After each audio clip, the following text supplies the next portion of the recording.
بازی را به خوبی یاد گرفته است. هر کس با من نیست عامل رژیم است.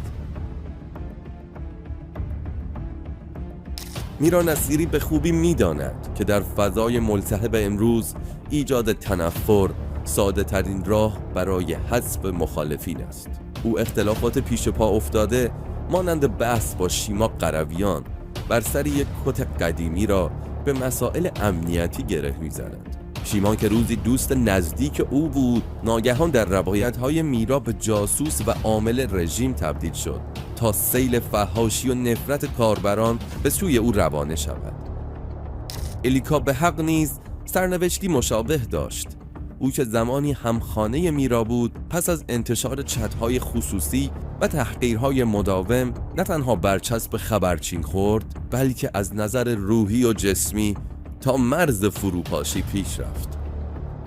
مهسا نظری گلکانی، دختری از اصفهان، کسی بود که برای میرای ناشناخته اعتبار خرید و با دلسوزی تمام برایش کمپین‌های مالی راه انداخت تا او را به جامعه معرفی کند. اما به محض اینکه مهسا با شناخت شخصیت واقعی میرا حاضر به ادامه همکاری با او نشد، چهره دیگر میرا نمایان شد. میرا که تاب شنیدن پاسخ منفی را نداشت، با ادبیاتی چاله میدانی مهسا را تهدید کرد و گفت پدرت را در میآورم و کاری میکنم که از آمریکا بیرونت کنند. او در اقدامی جنون‌آمیز از ونکوور به لس آنجلس رفت، مقابل خانه مهسا بساط ارعاب راه انداخت، استوری گذاشت و فریاد زد که پدرت را در میآورم.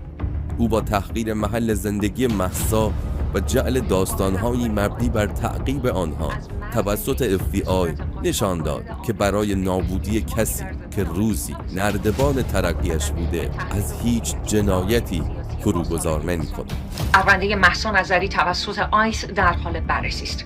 نظری و داوودی ساکن تارزانای کالیفرنیا هستند و من در بیورلی هیلز اقامت دارم. میران نصیری در دشمنی‌های خود هیچ مرز و اخلاقی نمی‌شناسد. وقتی پرونده اتهامات او در ماجرای خانواده ترامشلو علنی شد، او به جای پاسخگویی مستقیما به سراغ تهدید و ارعاب رفت. او با وقاحت تمام از آدمربایی برای آنها نوشت تا نشان دهد که برای ساکت کردن مخالفانش تا کجا میتواند پیش برود. این رفتارها ثابت می‌کند که این مهره خطرناک برای رسیدن به اهدافش به هر رذالتی متوسل می شود. همانطور که مهسا را با تهمت و لجن پراکنی هدف قرار داد، در برابر دیگران نیز از تهدید به جنایت ابایی ندارد. او می خواهد این پیام را صادر کند که هر کس در برابرش بایستد با سایه تهدید و ناامنی روبرو خواهد شد. این تنها گوشه‌ای از ماهیت زنی است که زیر نقاب مبارزه بساط جرم و جنایت را انداخته است.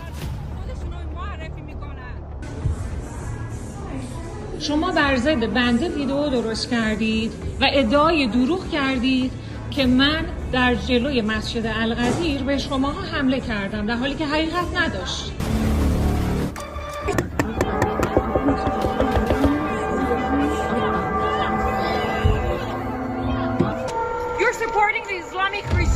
People of Iran are dying in the middle of the street and you guys are celebrating engagement parties here?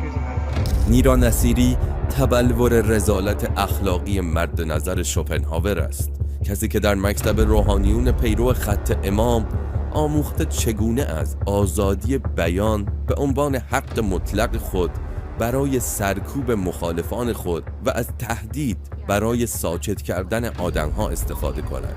او با نفاقی تهوع آور تجاوز به حریم خصوصی مردم را مبارزه می‌نامد و در واقع باز تولید همان سیستم استبدادی است که ادعای مبارزه با آن را دارد.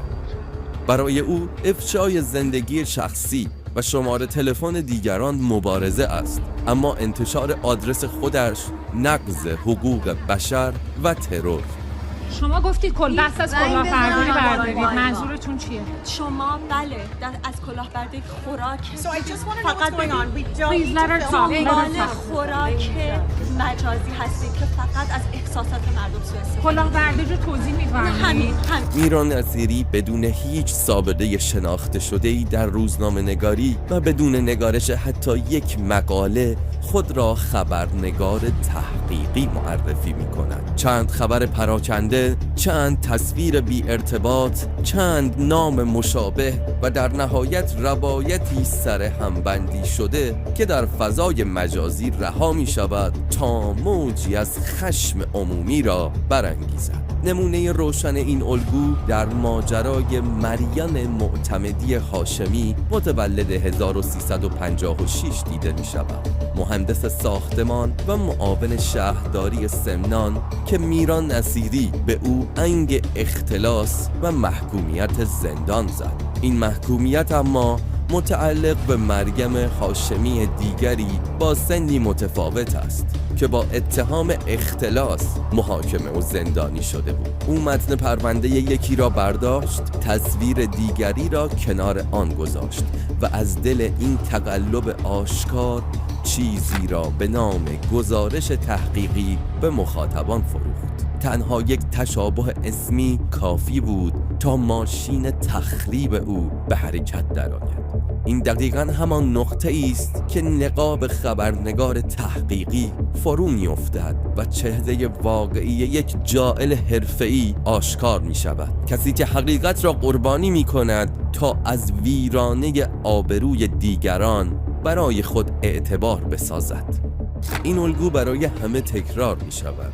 از کتی امیریونسی، وکیل برجسته ایرانی آمریکایی گرفته تا دیگران. میرا بدون هیچ سند و مدرکی تهمت پولشویی را علیه آنها مطرح می‌کند تا از پتانسیل نفرت جامعه نسبت به جمهوری اسلامی سوء استفاده کند. او هر کسی را که در مقابلش بایستد یا دستش را برای کمک دراز کرده باشد پس از اتمام تاریخ انقضای منفعتش به نظام وصل می‌کند. شما من آن در فاست پرتنسس که جا نداریم. بعد شما هم از اینکه گزارش شما رو بکنن حرف برای گفتن نه شما از کالج.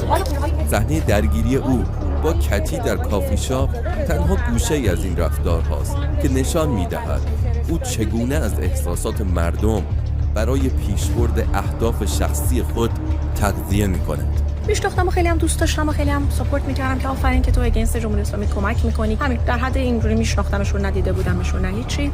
طرفای ساعت 10 مثلا به من زنگ زدن که من کتی جان من لس آنجلسم. گفتم چقدر جالب و اینا، که من از شما چند تا سوال دارم، میتونم بیام سوال بکنم و باهاتون می‌خوام دو سه کلمه حرف بزنم. گفتم 100% من امروز که مهمون دارم ولی فردا ظهر اویلیبلم که بتونم با تو صحبت بکنم و اینا. 10 دقیقه بعدش دوباره من زنگ زد. گفتش که کتی جان من یه ایمرجنسی واسه خونه کسی که بعد میرفتم پیدا شده و من میخوام بیام خونه شما. گفتم که 100% امشب به همونطوری که گفتم مهمون دارم، تشریف بیارین، حتی مهمونی رو تشریف بیارین. تموم. به خانم میرا زنگ زدم که ایشون ویدیویی از خونه من با بچه‌های من با زندگی منو گرفته بود. ایشون یه مدت مدیدی جواب ندادن. میرا نصیری با استفاده از نمادهایی چون شیر و خورشید و ژست‌های مبارزاتی مخاطب جذب می‌کند، اما پشت این نقاب نه دانش سیاسی نهفته است و نه تجربه. تنها روایتی است که هر روز بازنویسی می‌شود تا قربانی جدیدی بگیرد. او نه تنها یک مبارز نیست، بلکه با رفتارهای زن ستیزانه و تخریبگر دست هر کسی را که به او یاری رسانده با بیرحمی گاز می‌گیرد. اما سرانجام این مسیر به بنبست رسیده است. وقتی شکایت حقوقی علیه او در آمریکا و کانادا بالا گرفت، بار دیگر تغییر رنگ داد و به آغوش سازمان مجاهدین خلق پناه برد. در همین حال برای جلب توجه تبدیل به ستون پنجم ارتش اسرائیل شد. او خودش بارها با افتخار به مشارکتش در کشته شدن شهروندان غیر نظامی ایران اشاره کرده است.